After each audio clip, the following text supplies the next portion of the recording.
So I'm out here again in my favorite spot. I found a balsa fir that it appears a moose or an elk decided to take all the lower branches off a few years ago. And it's very wet. Lots of dew. My shoes are shiny wet. I grabbed some more usnea, some more old man's beard. It's very moist. And I'm going to do the same experiment with moist usnea and see if it works the same way with the resin. So I'm going to pop these blisters. Those of you who haven't seen before, they're full of sap. And then from that sap, I'm going to wrap it around this and we're going to spark it. So I've wrapped the old man's beard around my stick. I'm going to rub it now into the resin that comes out of these little pockets.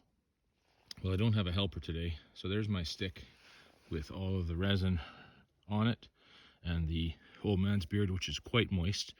And I'll throw a spark into it with my ferrocerium rod, and we'll see how well it fares this morning.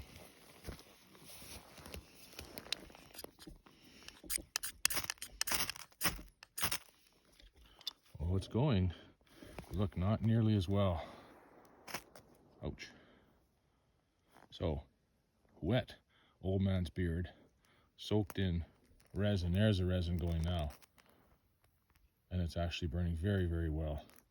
So,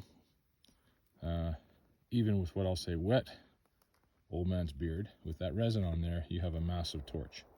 And this will burn for easily a minute or so. I probably wrapped a 6 or 7 inch length of old man's beard around this, and it's a fascinating display of the power of the balsa fir resin. So I can put it out now. Oh, it doesn't want to go out. Huh. There we go. So because I was curious, I wanted to see just how long it actually would burn.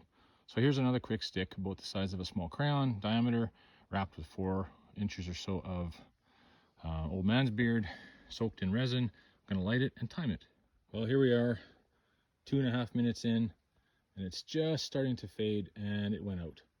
So I would say, 2.5 minutes for about, I don't know, 2 minutes worth of effort to get some resin on there, and I did kind of a quick job of it. I think that's pretty passable. I think if a person were to spend a bit more time preparing and actually soaking the different layers of the old man's beard, it would last a lot longer. But I've never timed it before, so I thought I would try.